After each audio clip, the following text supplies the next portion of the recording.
Hello, everyone. Welcome to Mountain West IRA, investing in trust deed mortgage loans inside your IRA, tax deferred or tax free. My name is Amie Roper. I am the New Accounts and Education Director with Mountain West IRA. And today we're going to be joined by our guest speaker, David Goldberg, who is the President and CEO of the Investors Source LLC. Hi, Amie, and hello, everyone. Great to be here. Hi, David. Before we begin, I do need to have our little disclaimer put out here. So just 1 second and we'll go through this. Mountain West IRA Inc. has no affiliation, partnership with the Investors Source LLC or David Goldberg. Mountain West IRA is not responsible or liable for the information provided by the Investors Source LLC or David Goldberg, and we encourage everyone to do their own due diligence. This webinar is provided for educational purposes only, and in no event shall Mountain West IRA Inc. be held responsible for the use of the information provided. And Mountain West IRA Inc. does not render tax, legal, accounting, investment, or other professional advice. If tax, legal, accounting, investment, or similar expert assistance is required, the services of a competent professional should be sought. And always, always, always remember to do your due diligence. David, do you have any kind of disclaimer you want to say with you on your end? No, the same. I totally recommend, as Amie said, do your due diligence on our company, on any deal that you might fund. So important, and we would make sure you get full transparency from everyone you're working with. Perfect. So I want to do a little introduction for you here, David. David is a licensed mortgage broker dealer who began the Investors Source in 2011 to address the hard money needs of real estate investors in the Front Range and throughout Colorado. He has received his Bachelor's of Science degree in Business Administration from the State University of New York at Albany in 1981. His credentials are 18 years of real estate investor, 11 years founder, president, and CEO of Investors Source LLC. He is a real estate investor himself since 2008 and owns rental properties throughout northern Colorado. Most of these properties were initially purchased using hard money and then refinanced with traditional bank loans. David specializes in developing partnerships with his clients. He is recognized for his ability to analyze and engineer deals that provide the maximum benefit to both the borrower and the lender. Okay, so we're going to get kind of back to the basics here for anybody who may not know what is a promissory note. So a promissory note is a legal document that is a promise to pay a certain amount of money to another person or entity that outlines all the terms of repayment. You are acting as a bank would on any mortgage or loan. However, when done in your IRA, you are lending your money to grow with interest or equity as defined by the terms of the note. These notes can be secured or unsecured, or even a convertible note. So what is a secured promissory note? A secured promissory note is one that is secured by collateral in the event of non-payment. If the borrower does not make the payments, the collateral can be seized and the lender then takes possession of the security instrument. What can a security instrument be? Well, it can be real estate or other tangible property, essentially any property that can be moved. Examples, cars, trailers, tools. So what are trust deeds, deeds of trust, and mortgage notes? Depending on the state in which you reside, all three of these are largely the same investment. Do you agree with that, Dave? Yes, right on. Okay. So these usually, the documentation for these are recorded at the county recorder's offices, and title to the property is insured as instructed. These notes may be either in the first or subordinate positions and may be originated by yourself or a broker. So how does investing in a promissory note work in your IRA? Well, you would open an IRA account to self-direct your funds into a promissory note. You then complete a direction of investment document. The IRA would send the funds to the borrower as instructed, and then all of the interest payments come back to the IRA as ordinary income. When the note matures, documents are completed to show that the note is paid and the note is removed.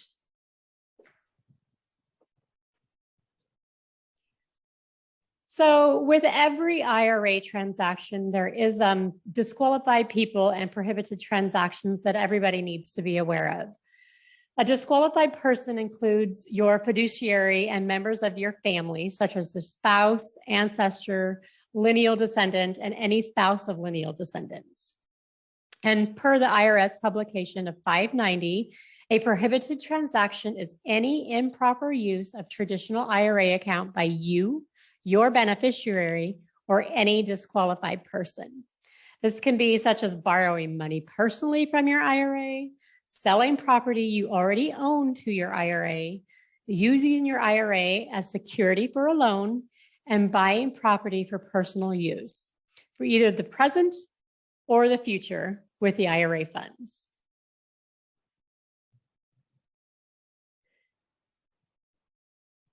Okay, so let's get into your portion, David, with Trust Deeds 101. Great. Thank you so much, Amy. I think you just about covered it all, so I don't have much more to say. Okay. No, just kidding. There's a lot. There actually is so much involved with making trust deed investments. I'll try to get into as much as I can without spending the whole night, but it is very involved and many, many steps in doing a trust deed investment correctly. Just to go back to one of the slides you presented about the different names, they call trust deeds or mortgage-backed notes. The difference is the state that you're going to be lending in. So some states like Colorado require a trust deed to secure a promissory note, and that's where the deed is held, or the deed of trust is held by the public trustee. And in other states, I'm not sure what Idaho is, but some states are mortgage states where there's actually the mortgage is held not by a public trustee, but by the lender themselves. And if there is a dispute over the collateral, or if there's a foreclosure, then it would actually go into the court system rather than through the public trustee. Great to be here with you all. And yes, I'm looking forward to this evening and hopefully leaving a lot of time to answer everybody's questions, because as I said, there is a lot involved with trust deed investing.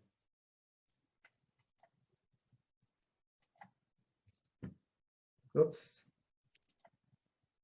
Okay, Amy already gave you a great introduction to trust deeds. I'll add just a couple of things that the kind of investing you would do would probably be, like I have on the notes here, that you would be investing for business purposes. You really want to stay away from doing loans for residential purposes, a lot more laws and restrictions, and you really got to be careful. So you want to confine your lending, if possible, for these types of investments to commercial business loans. Loans are short-term, usually 6 to 12 months, and they are generally repaid by your borrower either flipping the property or selling it if he built it from scratch, or refinancing the property. So, David, you said that they're usually short-term from 6 to 12 months. Do you see them longer than 12 months ever? Or is like 12 months basically really the cutoff of that? Well, it's going to be up to you for one thing. If you do wind up making your own loans, you can make the decision of what kind of loan term you want to offer. Most lenders like myself, or brokers or hard money lenders, I'm called all of those, try to keep it to short-term, up to 12 months, maybe 18. First of all, they're a little bit safer. The longer that a loan goes, the more chance that something could go wrong. And so the quicker you can get out of a loan, the better. But you'll have to make that call. And if you are working with a broker or a hard money lender, they're going to have certain parameters that they go by. Generally, we'll go up to 12 months and sometimes stretch it to 15, and that works really well. The idea is to get them into the loan to either build something and then sell it, or to rehab something and then flip it. And the nature of those are all short-term loans. Okay.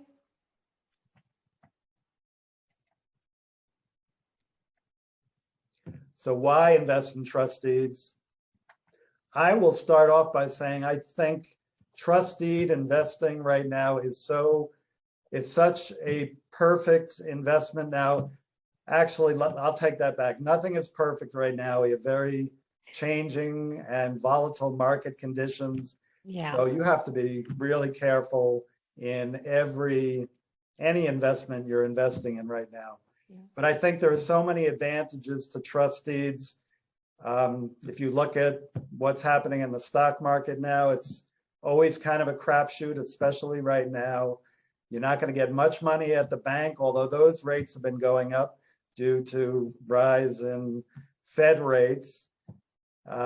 There's just the investments out there right now. I know investors are really struggling to find investments that make sense and that actually have a good, strong return. So let me talk about some of the reasons why trust deeds kind of check the boxes of what investors should be looking for in a very solid investment. Number one, we're all looking for a good return, and trust deed investments generally return between 6 and 12%, sometimes even higher than that.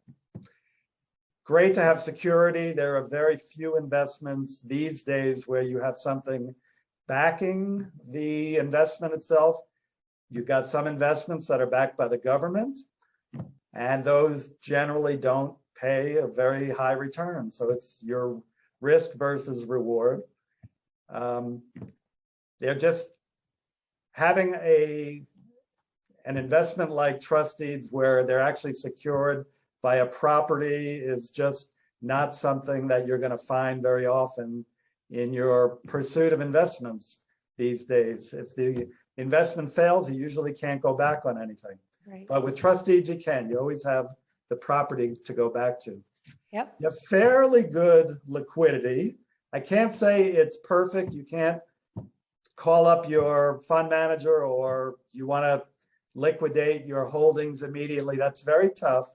So you're going to have to expect to hold on to the investment for at least 6 months to a year. And then generally you can liquidate and get money back either from the loan paying off or if it's in a pooled lending fund, depends on their lockup period.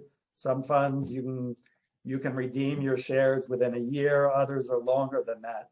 But like I said, the loans are generally short term, so loans are turning over and you can generally get your money back in 6 to 12 months, depending on whether you're making an individual loan or in a pooled lending fund, and I'll get into that further. Trusted investing makes sense in your IRA from a tax standpoint. You know, IRA investing itself is great because you are watching your investment grow tax-free, and that's how it's going to work with a trusted investment in your loan or a trusted investment in your IRA. Sorry.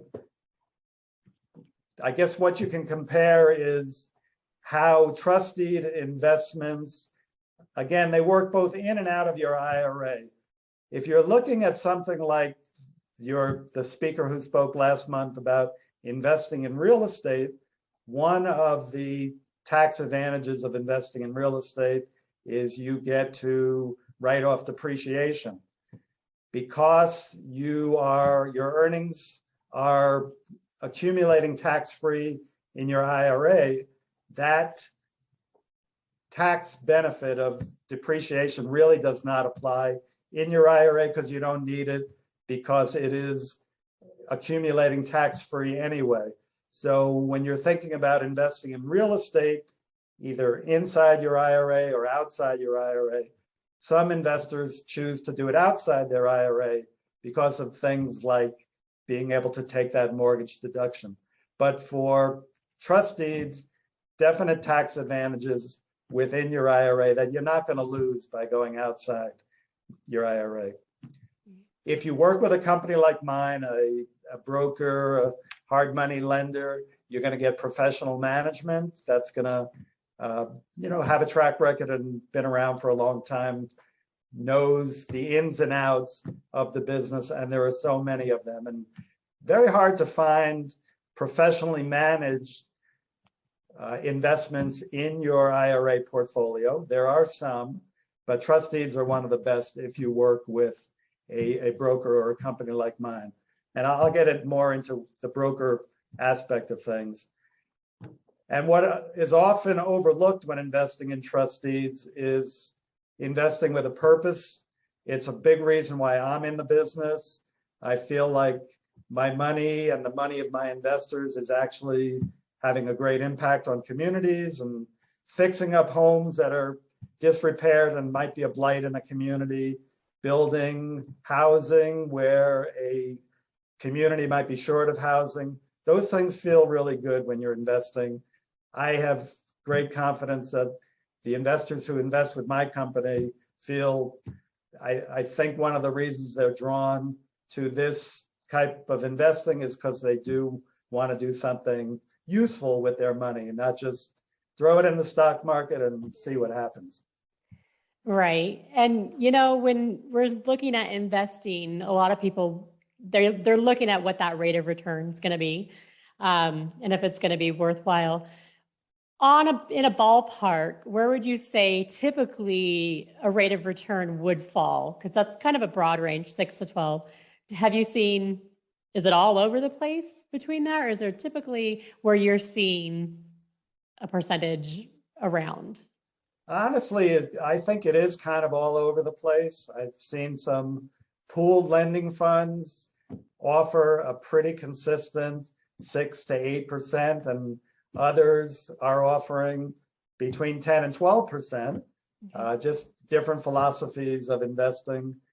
With those who are making their own loans in trust deeds and not putting them in a pooled lending fund, there are, investors who won't, or real estate investors who won't pay any more than 7 or 8%. And there are others who will pay 10 to 12% interest. So it really depends on the type of investors and the type of projects that you're doing. So I would say it's kind of all over, and you never know what you're going to get, but it's all going to depend on if you're making your own loans or what kind of company that you are working with. Okay. Great question. And I see that, you kind of hit on it makes sense from a tax standpoint to do this within your IRA, because everything that comes back is considered earnings or just income, ordinary income coming into there. So correct. Yeah. And we have investors, we have investors who invest in their IRA and some who invest outside of their IRA, and some who do both, and some make their own loans and invest with us. It's the whole gamut out there. Okay. And we'll talk about, some of the pluses and minuses of different ways to invest in trust deeds. There are 3 basic ways to invest in trust deeds. You can make your own loans and not use the services of a broker. You can make loans using a broker, such as my company, the Investors Source, or another hard money lender. And basically what a broker is going to do is work both sides. They're going to work with borrowers in getting the deals from the borrowers, and then working with investors and lenders to fund those deals. So in that case, you're working as a broker. And that's where my mortgage broker dealer license comes in. you want to make sure that you're working with a reputable company, of course, if you are working with a broker. And then the third way is investing in a pooled lending fund. And that is where, you've all seen like a mutual fund, investor funds are being pooled together to fund deals. And that the advantage of that for the fund manager is that the pooled lending fund offers a bigger source of capital to fund bigger deals, to fund deals quicker, and just to make sure that there's always that pool of money available to fund deals when it's needed. Any questions? Okay, we'll go on. So I wanted to talk about some of the pros and cons of those different ways of investing in your IRA, starting with making trust deed loans yourself. And I will never tell you not to do that. We work with a lot of lenders who not only work with us, but they make their own loans and they love it. They love the thrill of making a deal and they would never give that up. Mm-hmm. Just to talk about how that would work first, Amie went over a lot of that already. First, you need to find the deal. So you need to let people know that you've got money to lend. You need to find a really good IRA custodian, such as Mountain West. Those are people that you want to work with, and you have to have a custodian in order to make your own loans in your IRA. Then you've got to put some basic paperwork together, like the primary things you're going to need are a promissory note and a deed of trust or mortgage. And if you're then doing rehab loans or construction loans, you're going to want some kind of agreement, but the basic bare bones are a note and a deed of trust or mortgage. And you contact your IRA custodian, Mountain West, make sure there's some funds available in your account, and you get going with the funding of a loan and go through the steps that Amie outlined already.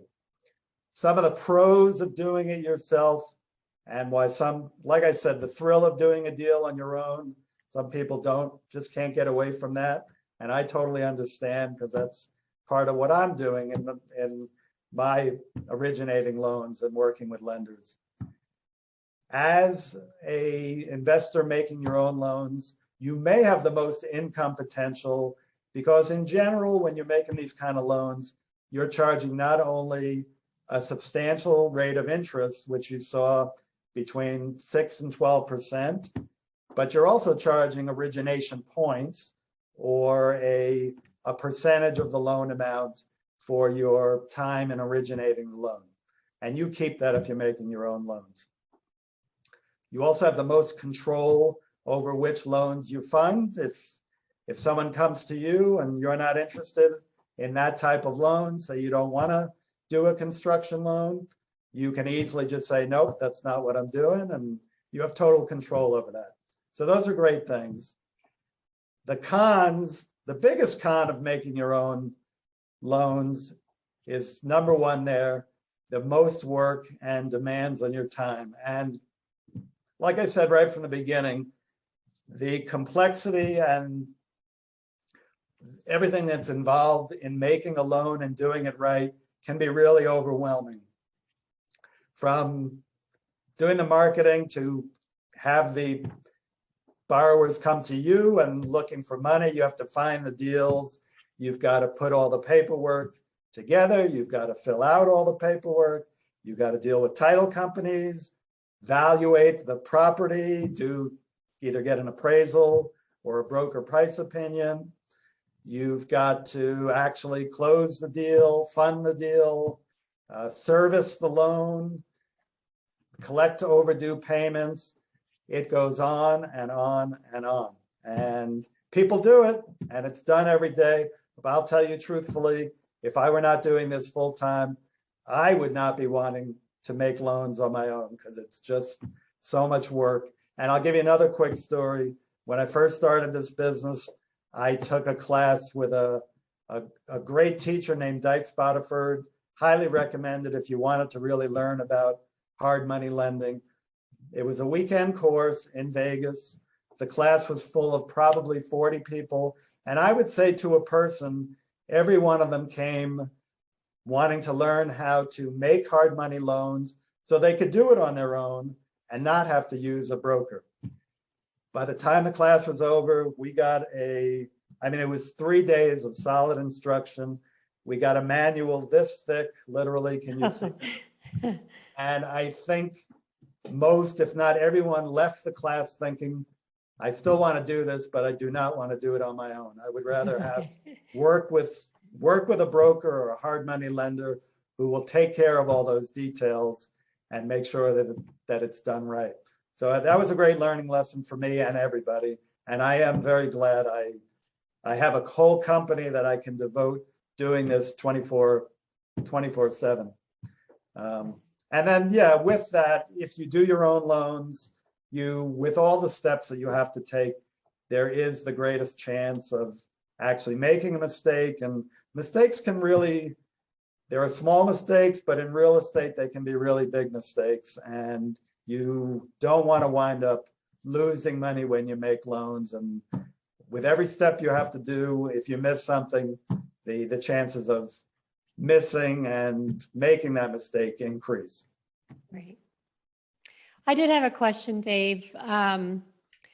So can you explain, from coming from a complete novice perspective, what do you mean by incurring points? Like what are the points that you're talking about there? Yeah, again, that's with loans.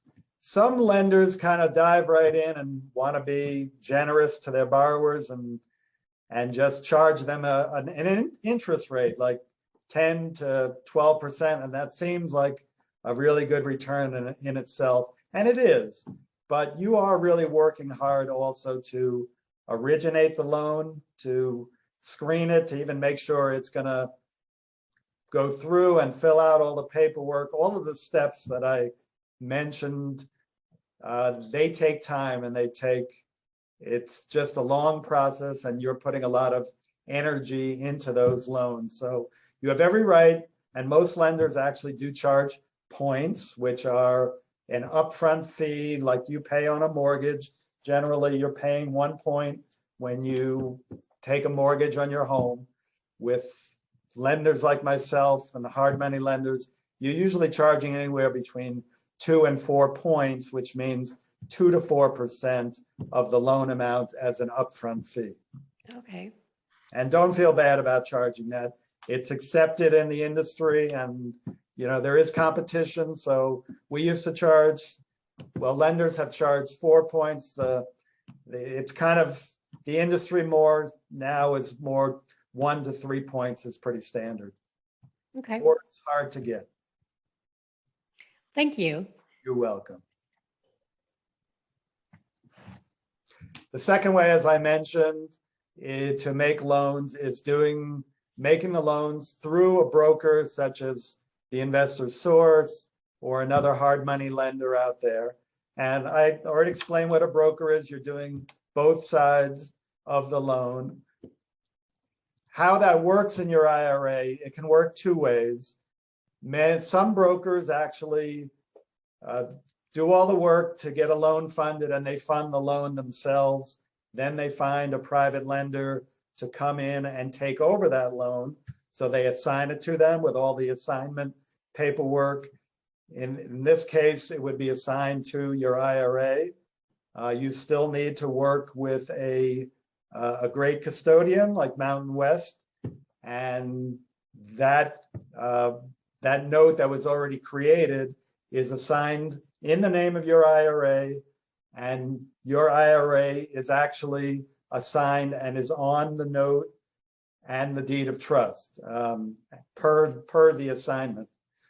The other way, and the way my company does it, is if we are brokering a loan where you are going to become the lender, we find you in advance. We show you all of the parameters of the loan. You decide if you want to fund it, and then we immediately put your name on the note and deed of trust, or your IRA's name on the note and deed of trust. and immediately that note and deed of trust are in the name of your IRA. Okay. We work, the broker will work with the IRA company to get that all set up, to decide if the, where the payments are going to go and all that.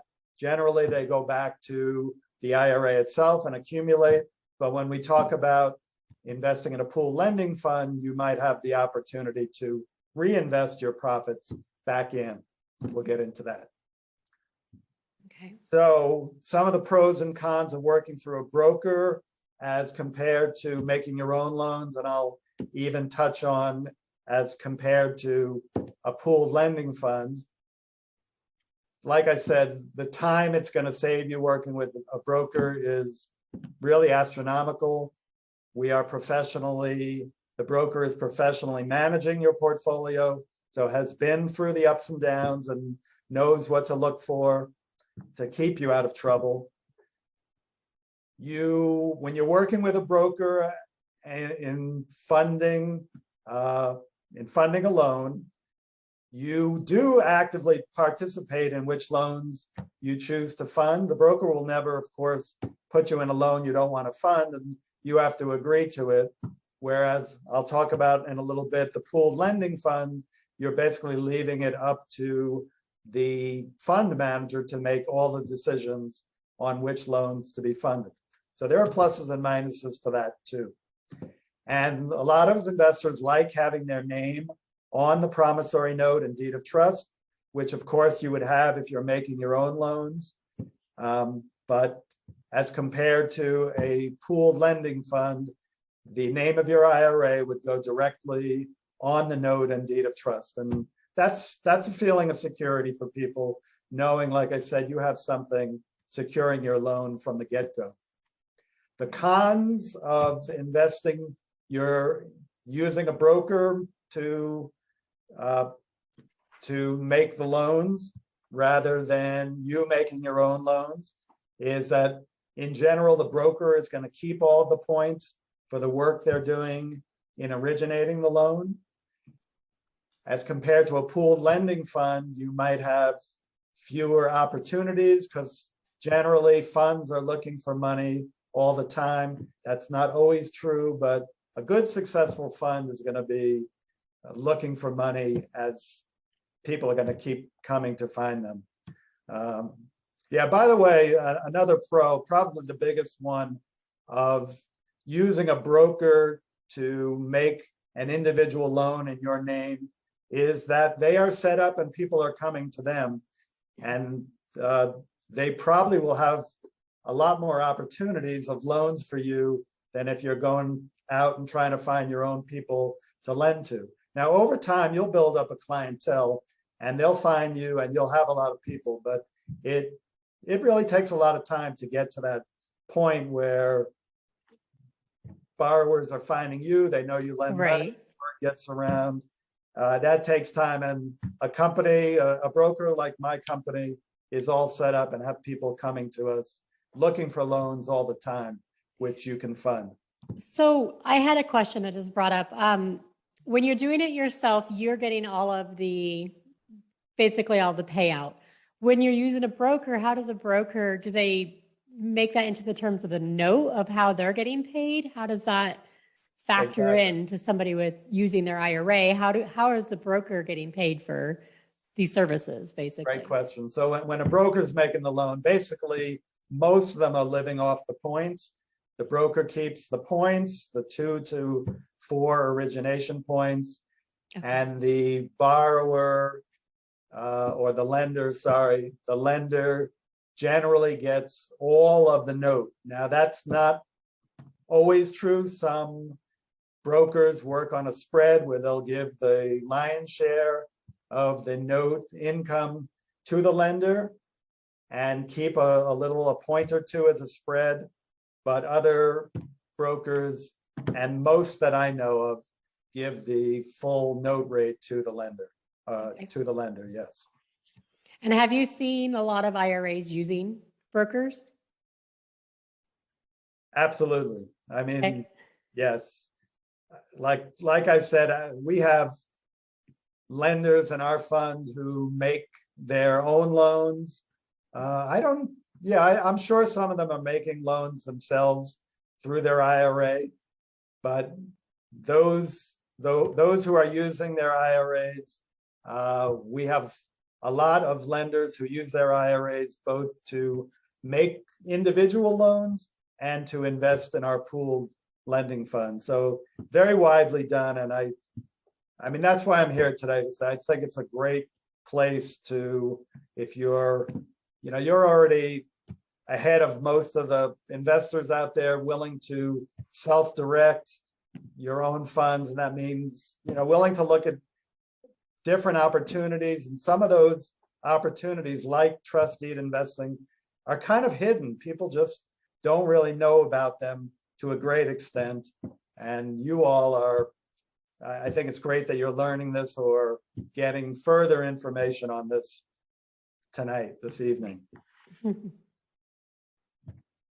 And thank you. Yeah. And just to finish up some of the cons of investing in your own loan using a broker. Now I'm comparing, and sorry I'm going back and forth if that's confusing, but comparing it to investing in a pooled lending fund, you have less diversification, meaning you are investing in one loan. Let's say it's a $300,000 loan. If by chance that loan goes south and everything goes wrong, which very, very rare, particularly if you're using a professional manager. But if it does, then all of your money is in one loan versus if you're working in a pooled lending fund or investing in a pooled lending fund, you have the diversification of all of the loans in that fund. And then I wrote the return may be lower in a pooled lending fund. It's true, but or maybe lower than in a pooled lending fund. As I answered Amy's question, returns are kind of all over the board. So I'm finding it's kind of a unspoken understanding that pooled lending funds, you have to be willing to take a lower rate of return. I'm not finding that's always true. And I'll get into that more when I get into pooled lending funds now. Okay. How are we doing on time? We're doing okay? We've got about 22 minutes left. Okay, good. And I want to leave a lot of time for questions. I'm willing to stay as long as anyone has questions. We'll try to get them all answered one way or another. And then the last one is investing in a pooled lending fund. I mentioned that's you're investing in a fund with other investors. There's a couple of ways to do that too. Some funds will actually take a loan from you and pay you a fixed rate of return on your money, regardless of how the fund is doing. And that can be good and bad depending on how the fund is doing. And other funds, like the fund that I run, you become a fund shareholder. You become a partner in the fund. So you're actually buying shares in the fund. You own a percentage of the fund and immediately participate in the profits, good or bad, of the fund. So there's no fixed rate, and it depends on how the fund does. How to do that? Same thing. You need to obviously find a fund that is looking for funding, and some funds are only going to be open to accredited investors. Basically, that means you have a net worth of $1 million or more. And you need to find a company that has that. You need to find a great IRA custodian like Mountain West. You get in touch with them, have some funds available in your account, contact the fund manager, and there are some documents that go back and forth, like you have to read an offering document. That's required by the SEC. You get a subscription agreement, you sign, and you're off and running. And again, all of the return comes back into your IRA.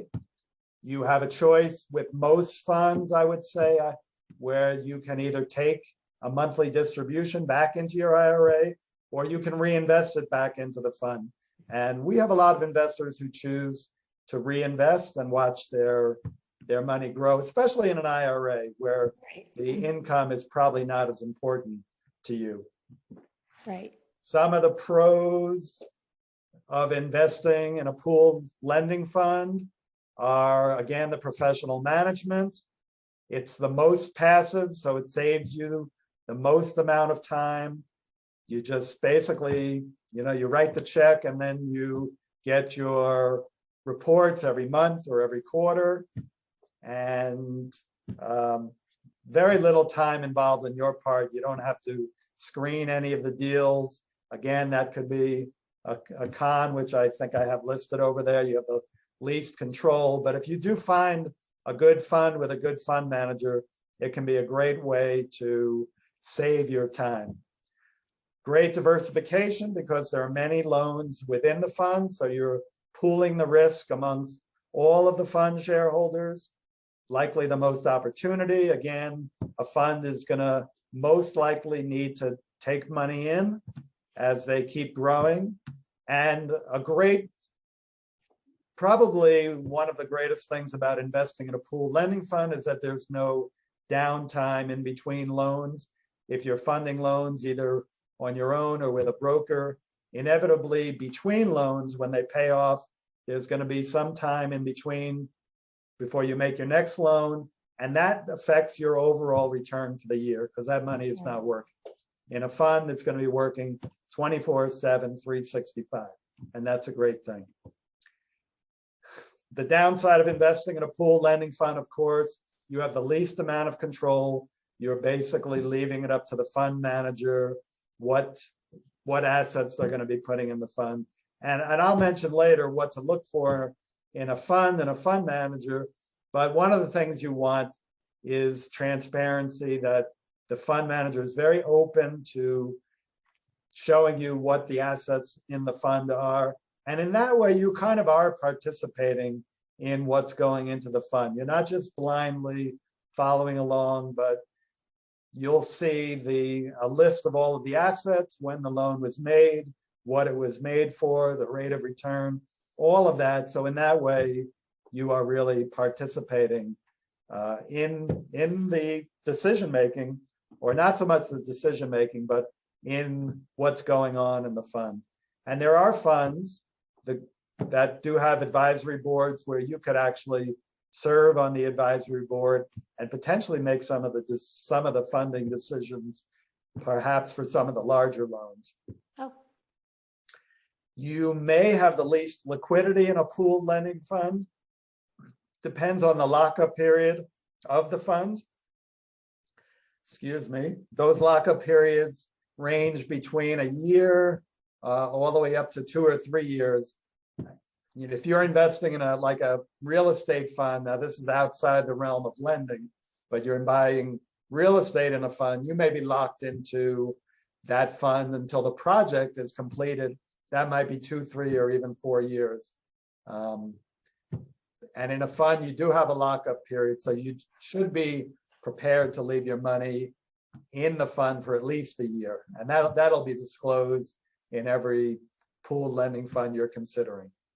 And I put lower returns. Again, that's been an assumption made that pooled lending funds return less. I'm not so sure, because there are actually tools available to fund managers that are not available to brokers who are just putting loans together, such as leverage. And if leverage is used conservatively and smartly, it can really help to boost the return of the fund. Well, I just made a con into a pro, but lower returns, again, returns can be all over the board for loans you're making yourself and in a pooled lending fund. I wanted to kind of go back, Dave, excuse me, where you had mentioned the 2 different types that the IRA could invest in a pooled lending fund. You have where you could, basically, do you want to become the member, or do you want to just lend this fund, the funds from your IRA by creating a note? those are two different ways that you could in your IRA do that. You could just create a note to the entity, basically, lending those funds directly to them, and then that would be repaid back in the terms of the note. Or you could become a member, whereas you were saying where you get the shareholder in it, correct? Correct. And then typically, I mean, would you say most you're seeing actually becoming the members? I would say that, yeah, most of the time we're seeing a member and not creating a note to that entity. I think that's correct, Amy. I think most are, you become a member, a shareholder, partner in that fund immediately. But I have seen companies actually that offer multiple funds, and some, and they do both, where you have members. I would say maybe that's perceived as a little more risk. Again, if the fund doesn't perform, there's no guaranteed rate to you. Whereas if you're making a loan to that fund, again, nothing is ever guaranteed, but you do have a fixed rate of return, and they are going to do everything possible to make that payment to you every month and not miss that fixed rate of return. I don't want to say the word guarantee because there are no guarantees, but exactly. some just like the security of knowing exactly what they're going to get every month. Right. Okay. Thank you. You're welcome.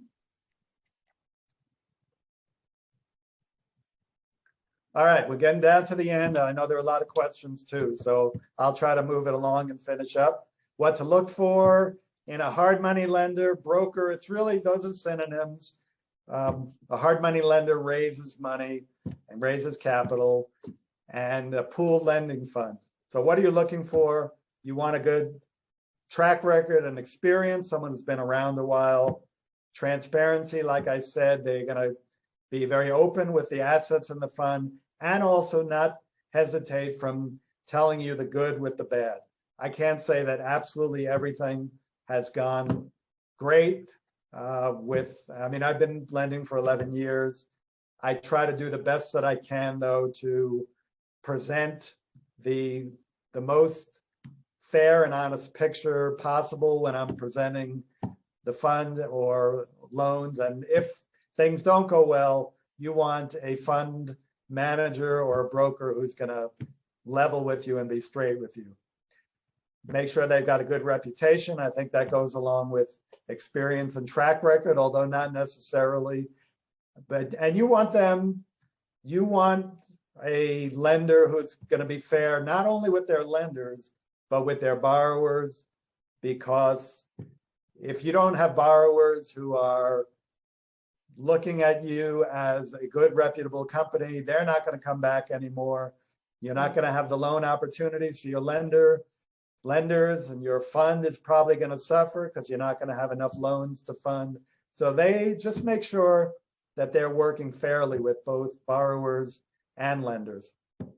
I put humility in there because, as I said, this is such a complex business. There are so many different nuances of literally every loan that I've funded in the last 11 years, which is coming on somewhere between 250 and 275 loans. There are no cookie cutters in the private lending business. Everything is unique and challenging. And if I don't have the expertise, I'll go and get it from someone else. And so you want to make sure who you're working with is willing to be humble and get the advice and expertise they need to do the loans well. And of course, you're looking for a strong team, and that there are lenders who do this by themselves and they do a great job. Again, there's so many aspects. I like having a team where everyone can play their part and provide all the pieces to make the lending as successful as possible for you. So I think a strong team, especially with a bigger company, is really, really important. Absolutely. Oh, I guess we are That was it. at the end of the formal presentation. Yeah, I I'll go ahead and saw- leave. Go I'm ahead, sorry. I was gonna say, I'll leave this up for anybody who wants to get our information there. Just kind of have this on the rest of there. But I did want to ask you, David, for you personally, how have you seen self-directed IRAs with trust deeds benefit a person?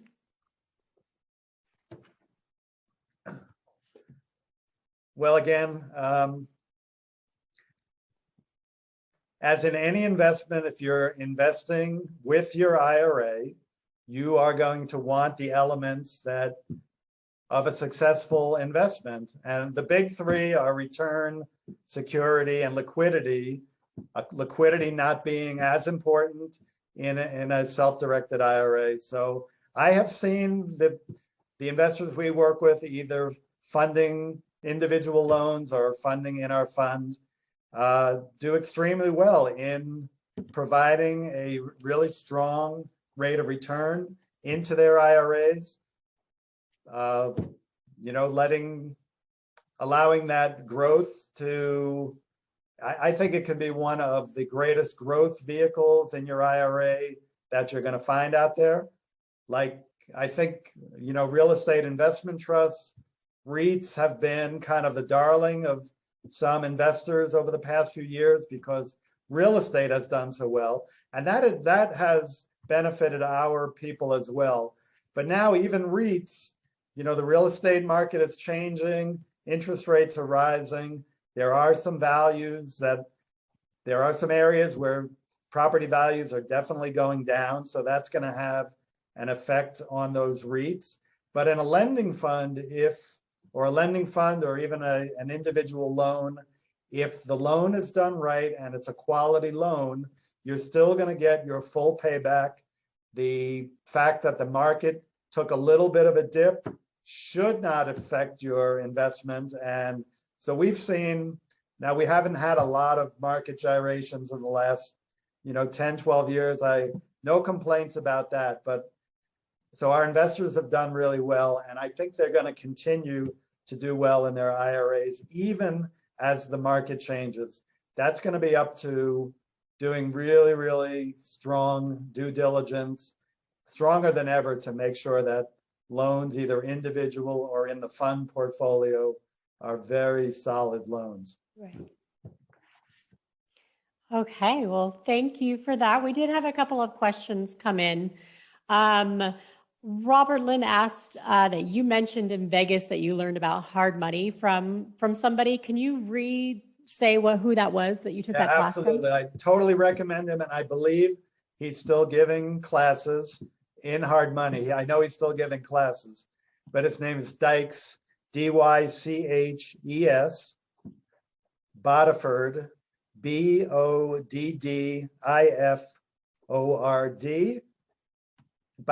Dykes tends to move his classes around the country, but I believe he has a website and it's pretty easy to be found. And Dykes has a great reputation. He's not a con man. He's not trying to sell you anything. Perfect. Thank you. And I know you hit a little bit on this one. He also asked, what criteria should I look for to determine whether a borrower is a good risk? And what questions should I ask the potential borrower? Great questions. We've just been talking about that in our staff meetings lately. A big thing that we're looking for now, well, experience is an important one, although one of our niches is our company is working with inexperienced or those who are just starting out, as long as they have a good team around them. So I would say, look for experience.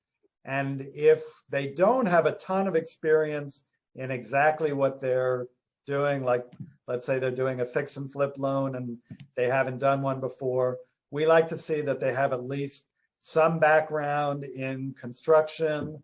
A lot of our people are like that. They've done it for other people for a long time, and now they're doing it on their own. So some kind of experience level is really important. And if they don't have that experience, having a great team around them, a great general contractor, great title company, but all the pieces that you need in place to do a successful loan. Money helps. We've worked with people that don't have a ton of money, but we are finding that those who have a decent amount of reserves, just in case something doesn't go as planned, which is kind of the norm in real estate. Everything is not going to go exactly as you thought it would go, and your budget as steadfastly or meticulously as a good company will make sure that budget is accurate. Things change, prices go up, so reserves, having at least a few months of reserves behind you is really important. I like having investors who do it full time, and I like having those who have a job and a steady income, so they're not depending on the deal itself to get through. And in some cases, if they are, companies will escrow build the payments right into the loan. But some kind of income source to make sure that they're not so struggling during the loan that their focus is taken away from the loan itself.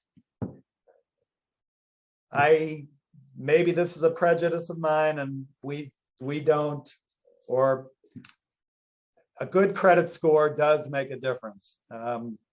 Companies will make loans to people who don't have great credit scores, and a lot of them have reasons for that. Especially real estate investors tend to be maxed out on all of their liquidity, and that is what gets their credit. And we totally understand that, and a good lender will understand that. And so if their credit is 680 or 700, there can be really valid reasons for that. But those who come in with a really high credit score, it does say something about how responsible they've been with their credit. And I think it's a hint at least of how responsible they will be in the loan.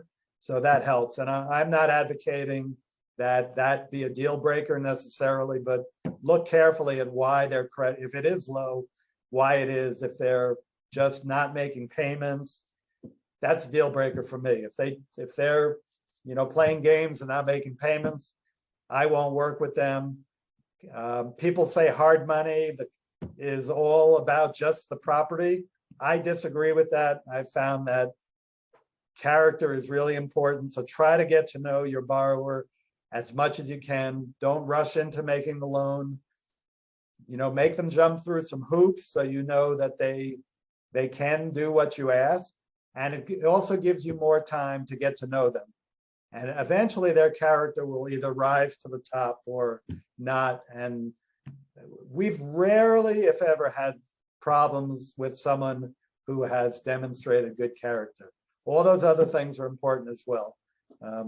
But don't just go by.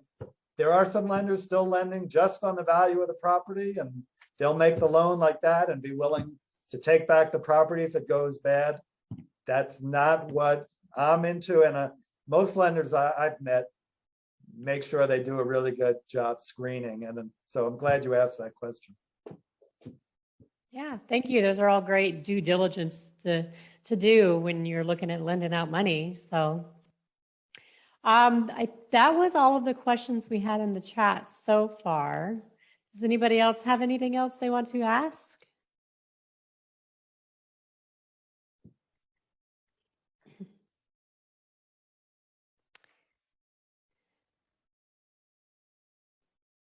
Well, that's actually, we're hitting right at that 6:30 mark, so we made it perfectly on the hour.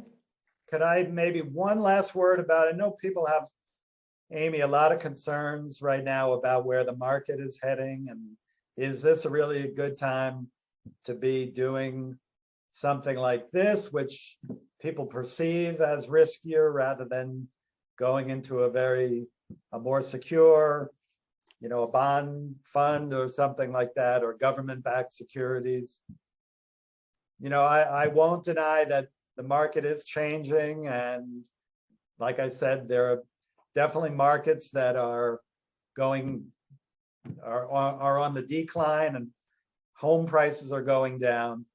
But that's why I think maybe, and I'm not going to discourage real estate investing either. If you find a deal that really works and is a hidden gem, I think you can still do really well in real estate. But with lending, I think that kind of checks all the boxes of even more safety and less risk. I can't say, I'm never going to say there's no risk, but like I said, even when markets turn a little bit, if you're yourself or you're working with a broker, you anticipate those things, like when you're doing evaluation of the property, building in more leeway to make sure that if the property is not sold for what they're projecting, they're still going to make a profit or be able to pay back their loan. Right. I think the time is still very, very apropos right now for making these kind of loans with a good company and with good, solid borrowers on good, solid real estate. So I would definitely do your due diligence before investing, but I think the time is still very ripe for making good investments with your IRA into trust deed investments. Absolutely. There is opportunity to be had here, and even in this turning market. So let's see, a couple more questions came in. Let's see, where can I access resources to learn more about private lending? Well, you can go to my website is there. Mm-hmm. We have information on our website as far as how it would work in your that's IRAs. To Mountain West. There's a great real estate site that we get a lot of information called Deeper Pockets. And I'm sure they have an archive of articles. They have some really, really good writers. And I would think you get on there. I know you can access old articles about private lending. And of course, doing a Google search, there should be a lot of information that comes up about private lending. So we have, does David work in Idaho? We mentioned that. You're in Colorado, correct? We're in Colorado. We are technically open to making loans throughout the country. We are at the moment registered in five or six states, I believe, mainly in Colorado and Wyoming. But for investors, lenders, you particularly those investing in our pooled lending fund, you don't need to have a residence in Colorado. If you wanted to fund an individual deal and you're a lender outside of Colorado, we do require that you set up an LLC in Colorado so that you technically have a home base in Colorado. But if you choose to lend through our lending fund, there's no geographical restrictions. Okay. We had from Tori, we just want a clarification here. Did you mention Bigger Pockets? Is that what's the name of that? Yes. What did I say? Deeper Pockets? Sorry. Bigger Pockets. Bigger Pockets. Okay. My bad. All right. And I want to address Thomas K's question. He said, in the event that the self-directed loan goes badly and foreclosure occurs, how do you return the funds to your IRA? Great question. So that would be two answers to that. If you're making an individual loan through your IRA and it went into foreclosure, first of all, a good company will not abandon you and will stay with you the whole process and work with you, sometimes even lay out the money for the foreclosure, which depending on what state it's in can generally not that pricey, but can cost some money. So before a broker or a hard money lender gets to foreclosure, they'll try to do a workout with the borrower, either taking the property back, called a deed in lieu of foreclosure, or work out some kind of loan modification before we get to foreclosure. And I think a company like mine has been very successful at that. And that's something you want to check into is the track record of the company, particularly with foreclosures. But if it does go all the way through to foreclosure, If it goes to the foreclosure sale, there's a possibility it might be purchased at the sale, in which case you would get paid off in full or whatever your minimum acceptable bid was, which in general is the loan amount. That we would talk about that before we submitted our opening bid. But if it's not purchased at the foreclosure sale, it would go back to you as the lender, and then you can decide whether to sell it immediately as is, or put more resources in it to get it to a better place to be sold, or you could wind up keeping the property as well, and that could be kept in your IRA. So Yep. now you'd be a property owner right within your IRA. Correct. Yep. Hopefully it doesn't happen too much. Right. That's what all the due diligence is for. But, you know, Exactly. sometimes things happen that you don't foresee. So. You never know. Well, that is all the questions we have so far. Oh, there we go. Just thank you both for the presentation and for answering these questions so well. We really appreciate it. So on that, we'll go ahead and end it. Thank you so much, David, for presenting this with me. And everybody who did attend, they will be sent a link to have this recorded video for them to reference back to. So. Thank you, Amy. My pleasure to be with you all. All right. Well, with that, you can always contact us with the information provided here, and we hope you all have a great night. Thank you all.